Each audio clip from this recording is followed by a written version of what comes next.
Olá, eu sou o Joadir e, como prometido, eu estou aqui para dar continuidade ao resumo que eu pretendo fazer da saga Operação Cavalo de Troia.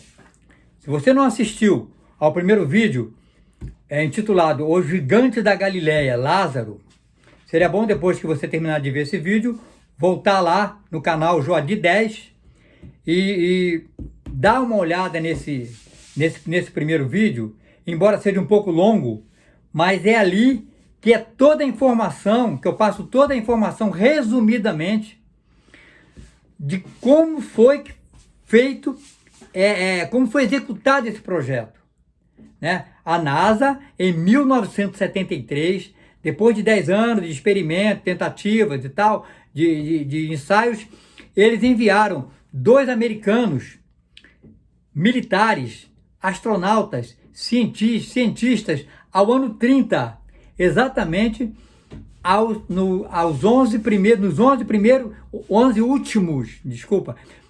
últimos dias da vida de Jesus Cristo na Terra. E eu dou essa informação completa nesse vídeo mais longo, que você poderá, caso você não tenha visto, poderá assistir lá gratuitamente, lá no meu canal, para você ter uma ideia de como foi feito tudo isso. Bom, mas então, eu terminei o vídeo dizendo que Jesus Cristo havia chegado, né, no dia 31 de março do ano 30, ele havia chegado na mansão de Lázaro, e foi a primeira visão que o cientista teve, né, de Jesus Cristo. Ele fala como ele era, a feição dele. Isso está no primeiro vídeo, eu não vou mencionar aqui agora. E depois que ele conversa ele vai e fala com o cientista, cumprimenta o cientista, e ele sai para conversar com as pessoas, que muita gente estava ali para vê-lo, para ouvi-lo, e amigos, né, conhecidos e admiradores. E Jesus Cristo, no ano 30, Jesus Cristo era uma estrela, principalmente em Betânia, né, em Betfagé, porque ele havia ressuscitado Lázaro, né, que eu conto no primeiro vídeo, e também era um grande amigo de Simão o leproso, que era o homem mais rico ali de Betânia, né? Então ele vai lá, conversa com todo mundo, passa a tarde aí alegre, brincando com crianças e conversando com todo mundo, e à noite ele volta para um jantar oferecido pelo Lázaro na casa dele. Nessa ocasião, o cientista ouve pela primeira vez o nome de um dos discípulos, Judas Iscariotes.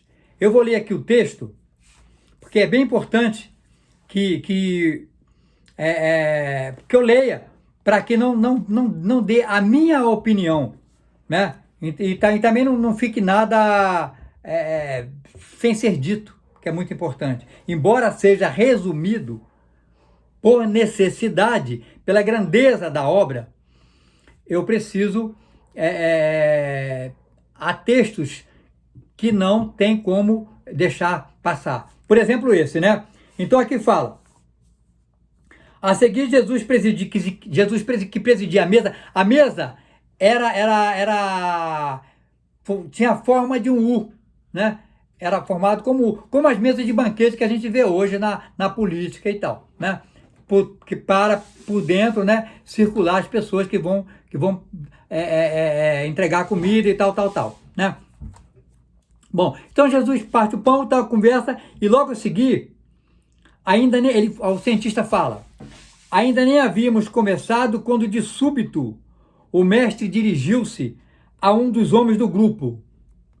Ao chamá-lo Jesus por seu nome, meu coração disparou. Então o coração do cientista dispara quando escuta o nome Judas Iscariotes.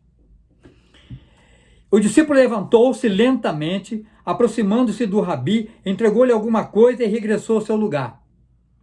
Permaneci como que hipnotizado a contemplar aquele tipo fraco, esgroviado, de algo mais de 1,70 m, era mais ou menos a altura de Judas, 1,70 m, cabeça pequena, seu nariz aquilino destacava-se sobre a pele pálida, quase macilenta, dando-lhe o clássico perfil de pássaro, né? Cabeça pequena, corpo grande, tal.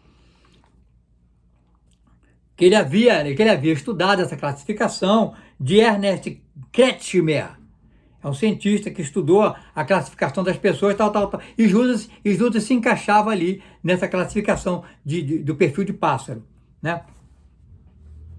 Então ele fala aqui que Judas tinha tipo leptossômico, coincidia plenamente neste caso com o temperamento esquizotímico de Judas, sério, introvertido, reservado, pouco sensível e até ressentido. A verdade é que, à medida que fui conhecendo o caráter desse homem, ia me convencendo de que se tratava, na realidade, de um grande tímido, que não havia tido oportunidade de desenvolver seu imenso caudal afetivo. Seus cabelos negros, finos e abundantes, contrastavam com seu rosto praticamente imberbe. Ou seja, Judas, né, diferente dos outros, ele praticamente não tinha barba. Quando se aproximou de Jesus, notei que sua túnica, em lugar de um simples cordão ou cinto, era presa à cintura por uma cinta, né, onde ele guardava as coisas ali. Ele descobriu também, nesse momento, ele descobre que Judas estava armado com a espada Gládios. Aí ele percebe logo a seguir que todos os discípulos andavam armados. Todos eles tinham armado. Andavam com a Gládios, aquela espada famosa dos romanos, essa temível espada, a Gládios, chamada de Gládios hispânicos, né? Aqui, ó, ela era cortava dos dois lados e tinha uma ponta super afiada, era uma arma temível. E todos os discípulos, todos andavam armados. E numa conversa, ou inclusive o cientista pergunta a Jesus Cristo: você é admirável saber que seus discípulos andam armados. Aí Jesus fala: aqueles que me seguem não entenderam o meu propósito.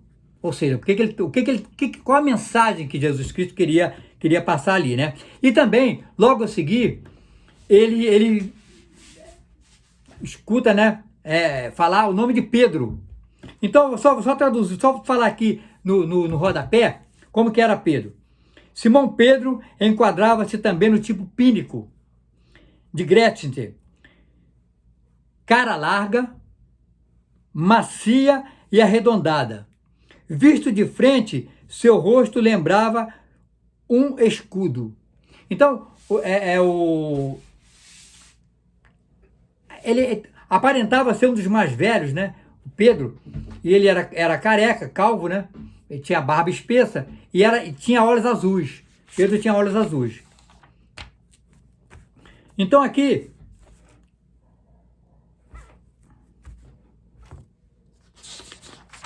o que Jesus Cristo pede a Judas era um presente que ele mesmo tinha comprado, e entrega essa bolsinha, uma bolsinha nas mãos da Maria, né? Chama Maria lá, Maria, irmã de Lázaro.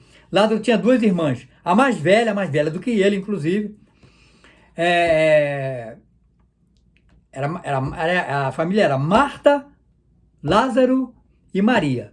Maria tinha entre 16 e 17 anos. E Marta era a mais velha. Ambas eram solteiras. Então ele entrega ali um presente para eles, e o cientista vê depois algumas glândulas. Depois soube que se tratava de semente de bálsamo, né? Compradas pelo próprio Rabi em sua passagem por Jericó. Então Jesus compra lá um presente para as meninas, né? Para essas moças, para Marta e para Maria, para as duas irmãs. Então, mas nesse momento, logo foi abordado Porque quando Jesus Cristo ressuscitou Lázaro, já foi condenado à morte.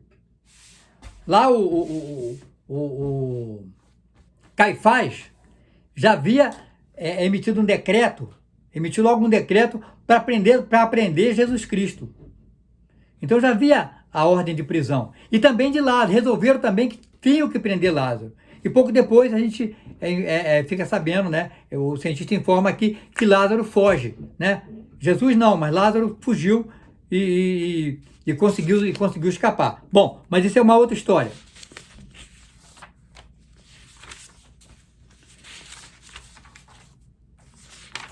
Eu marquei alguns textos aqui que é importante para mim não me estender muito nesse vídeo, como aconteceu com o outro.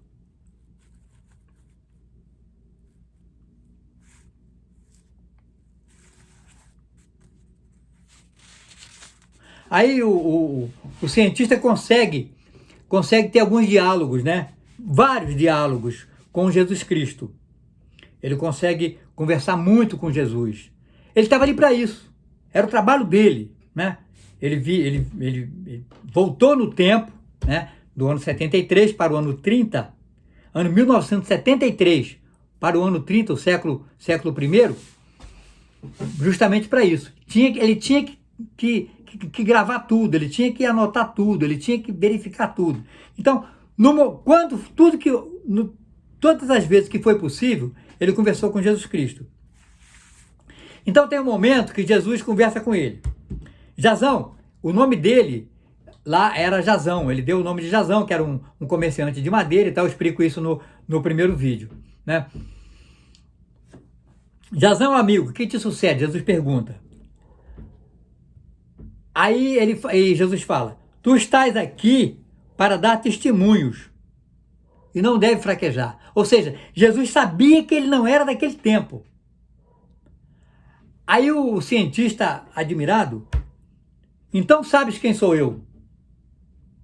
Aí Jesus sorriu, passando seu longo braço sobre seus ombros, apontou para a porta do jardim, onde ainda montavam guarda seus discípulos.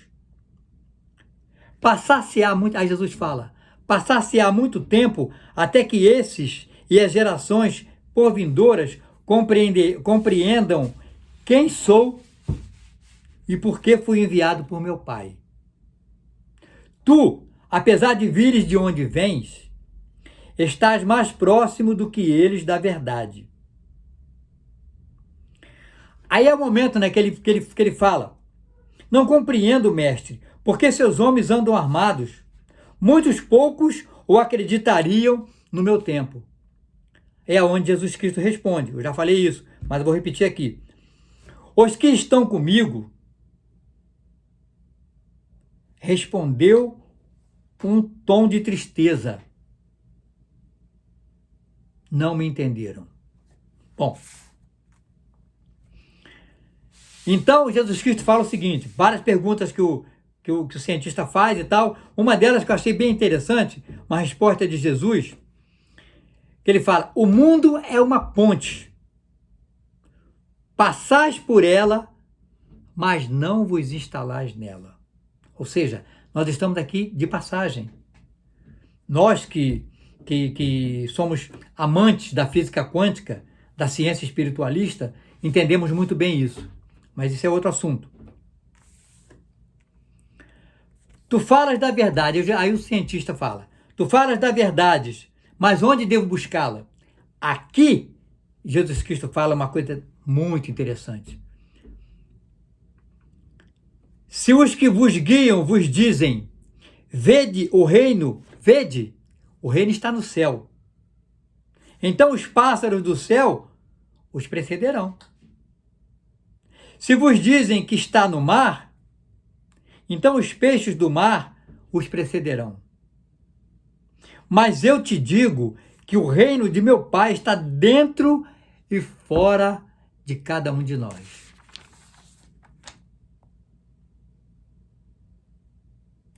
Eu te asseguro, Jazão, que todo aquele que sabe ver o que tem diante dos olhos, receberá a revelação do oculto.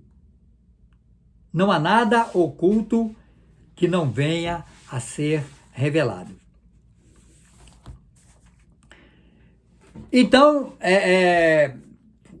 acabou essa conversa e tal, eles estão convidados para ir para a casa de Simão o leproso, aonde Simão o leproso, o homem mais rico de Betânia, era um grande amigo de Jesus, e tinha, na verdade, Simão ex-leproso, né? Ex-leproso. A Bíblia não diz que esse era o leproso, que o Simão seria o leproso que Jesus Cristo curou. Mas, buscando na internet algumas informações e tal, mas isso não é confirmado. E o cientista não fala isso. O cientista é apresentado ao Simão, né? Lázaro apresenta ele ao Simão o leproso, o ricaço lá, dono de uma mansão imensa lá. E ele, perto, né? Bem próximo da mansão de Lázaro. Então ele fala aqui, ó. Ao chegar diante de Simão, Lázaro encarregou-se de apresentar-me ao ancião. Ao beijá-lo, vi que sua face direita conservava ainda as profundas cicatrizes da enfermidade. Parte do olho, assim como a região do lábio superior, achava-se praticamente rotas e deformadas. A barba branca e abundante não era suficiente para ocultar as marcas do terrível mal. A mão esquerda havia ficado mutilada, sem as últimas falanges dos 3 dedos centrais. Então, o fato, porém, ele fala aqui, é que o venerável Simão, aquilo foi passado para ele, né? Tinha se recuperado e tal, aquilo era passado. Então, é formada mesmo, né, para o banquete, né? Com muitos convidados, que era... Jesus Cristo era uma estrela, já falei isso, né? No ano 30, principalmente em Betânia, naquela região ali, onde ele tinha ressuscitado Lázaro, né? E era grande amigo do homem mais rico daquela localidade. Bom, então, fatos importantes acontecem nesse jantar na casa de Simão o leproso. Primeiro, a informação que foi interessante para mim, todos eles comiam com a mão esquerda. Porque a mão direita era usada para fazer a limpeza depois de esvaziar o intestino. Ou seja, eles se limpavam com a mão esquerda. E geralmente era feito, eles iam no mato, né? Porque o vaso sanitário, para ter uma ideia, o vaso sanitário foi inventado em 1596 por um poeta inglês, John Harington. Esse cara inventou o vaso sanitário que conhecemos hoje. E também não tinha talher, né? Então eles comiam com a mão. Em algumas versões fala que comia com a mão porque era o alimento dado por Deus tinha que ser comido com as mãos, né?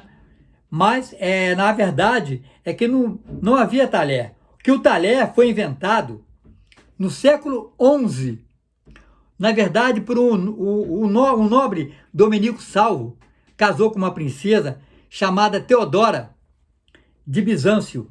E essa apresentou lá um instrumento, de repente lá no jantar, ela veio com uma novidade, apresentou lá uma coisa parecido com o nosso garfo, era um tecido com dois ganchos, né? com dois dentes. Ali seria, pode-se dizer, que seria a primeira notícia que se tem de um garfo, né? De um talher. E também se limpavam, né? com a mão direita depois de fazer necessidades, porque o papel higiênico ele foi inventado em 1857. Ou seja, 1827 anos depois dessa passagem aí, depois desse almoço aí lá na casa, desse jantar, né? Na casa de Simão o leproso. Bom, mas o que acontece de importante aí, é citado nos 4 evangélicos também, e isso é muito comentado, é aquele detalhe Jesus, que ele fala aqui, ó, Jesus que havia comido com grande apetite, esvaziou seu terceiro copo de vinho e sorriu para o grupo que se destacava, onde se destacava Maria, a irmã mais nova de Lázaro. Detalhe que importante também, que o cientista fala, que eles não bebiam água na comida, junto com a comida, e sim vinho, sempre vinho.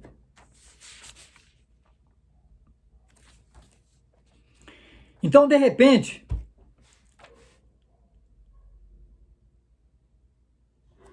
a Maria, a irmã mais nova de Lázaro, diz aqui o cientista que ela aparentava ter entre 16 e 17 anos. Era uma morena, de cabelos compridos, negros, né? Tinha também olhos negros. Então ela havia se ajoelhado atrás de Jesus Cristo. Jesus Cristo estava ali sentado na mesa, ela se ajoelhou atrás de Jesus.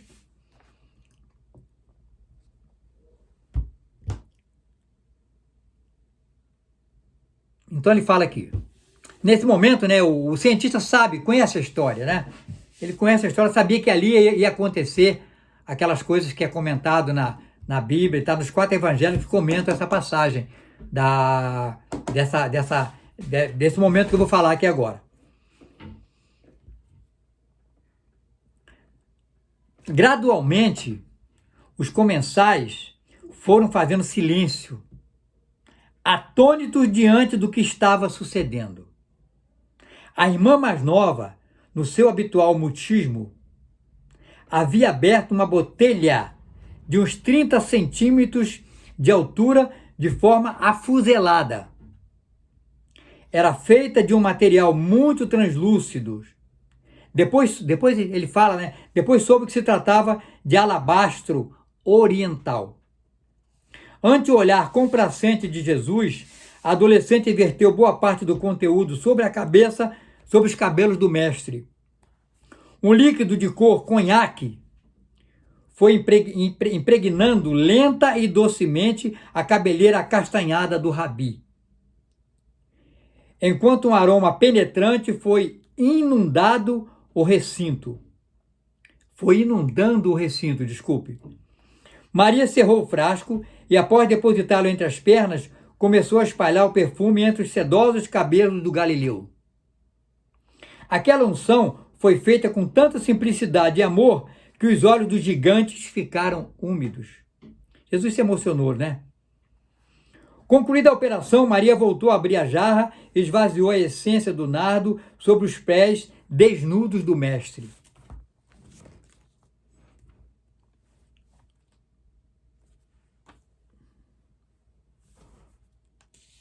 Então, houve aquele murmúrio, né? Por que fazer aquilo, né? Por que fazer aquilo com uma essência tão cara? O próprio cientista depois consegue conversar com a Maria e ele fala aqui para nós no rodapé da página 143 do volume número 1. Ele fala aqui, ó: esta noite, uma vez na casa de Lázaro, Maria mostrou-me o recipiente. Era com efeito uma jarrinha belamente trabalhada com capacidade superior a 300 gramas.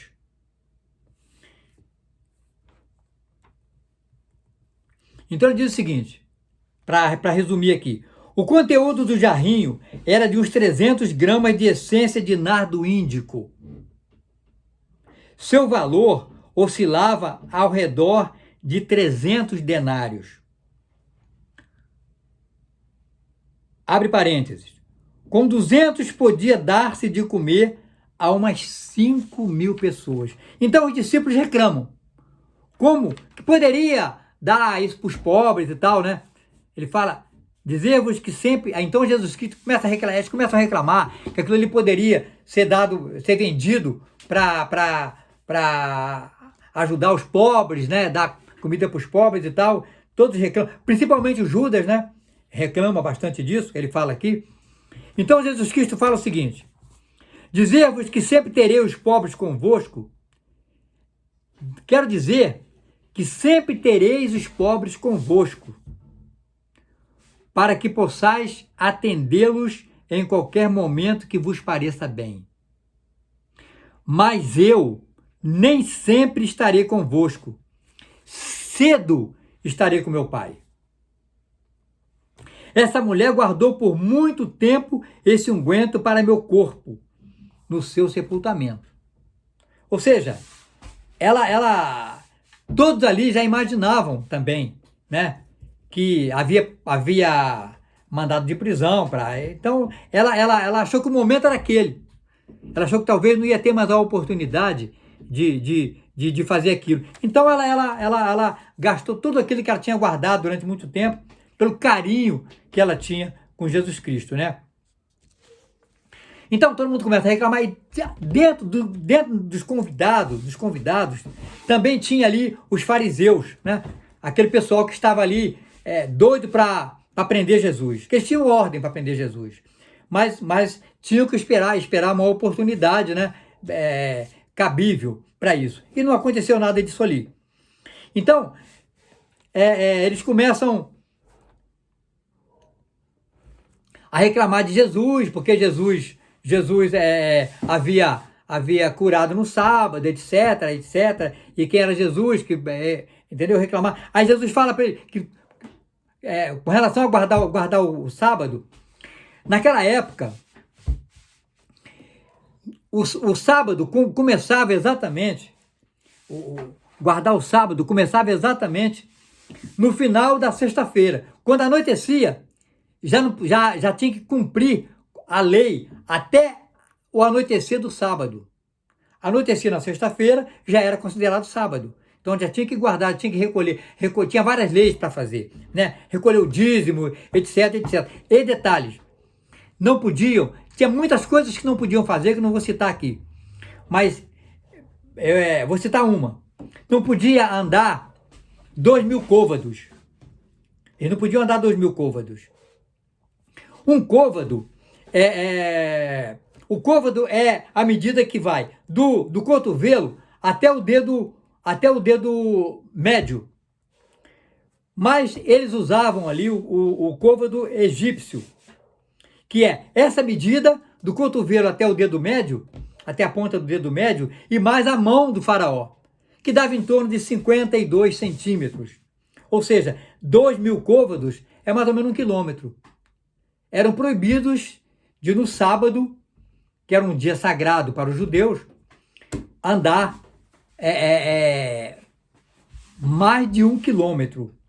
Aí Jesus Cristo fala, de onde vieram?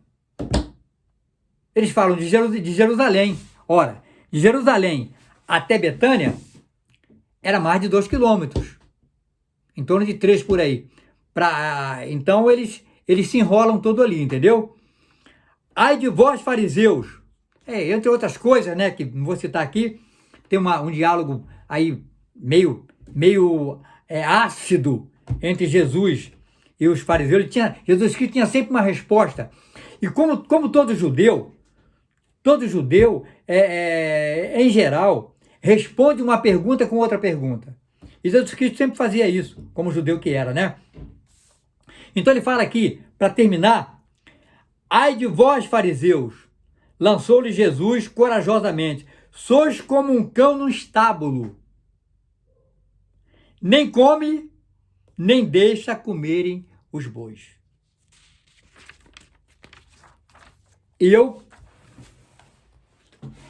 finalizo aqui essa narrativa, que eu vou denominar de um banquete para o gigante.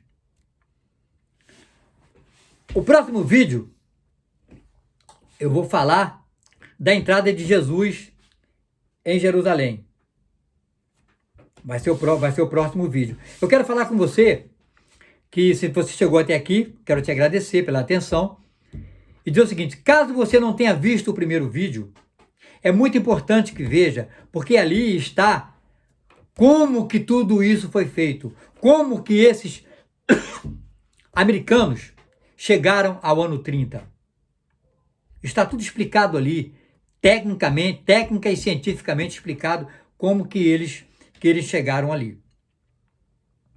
Agora, acreditar nisso ou não, isso é uma questão para você resolver, né? Porque a Bíblia diz, lá em Hebreus 11, que a fé é o firme fundamento das coisas que se esperam e a certeza das coisas que não se vê. Então, o nosso conjunto de crença, a nossa fé, o nosso paradigma, é baseado nas coisas que a gente foi aprendendo e foi tendo aquilo como verdade.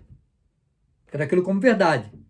Então é isso, a fé é o firme fundamento das coisas que se esperam e a certeza das coisas que não se vê, a nossa fé. Agora, a fé é diferente do conhecimento. Vou dar um exemplo. Você vai numa tribo indígena onde nunca viram um aparelho celular. Aí você chama um nativo daquele e fala para ele, olha, existe um aparelho que cabe na minha mão. Ele faz isso, isso e aquilo. O nativo, por achar que você é uma pessoa séria, pode até acreditar em você, achar que realmente existe isso. Agora, se você levar o aparelho e mostrar para ele tudo que o aparelho faz, tudo que o celular faz, aí ele vai ter o conhecimento. É diferente. Eu costumo dizer que o conhecimento desmantela os mitos e desmascara as mentiras. Se você gostou desse vídeo, faça a inscrição no canal, caso ainda não tenha feito. Ative a sineta para que os próximos vídeos, assim que eu subir para o canal, para o meu canal do YouTube, você seja informado imediatamente. Se você se inscrever no canal e apertar a sineta lá, ativar a sineta, aquele sininhozinho que tem lá, você vai ser informado toda vez que eu enviar um vídeo. Eu farei vários, porque são 9 livros, como você, se não viu, vai ver. São 9 livros da saga Operação Cavalo de Troia. E são mais de 5.700 páginas. E eu pretendo fazer o resumo daquelas partes importantes. Te agradeço toda a atenção, por ter me aturado, me assistido até agora. E não perca os próximos vídeos. O próximo vídeo eu vou falar sobre a entrada de Jesus na Cidade Santa, em Jerusalém. Muito obrigado pela sua atenção.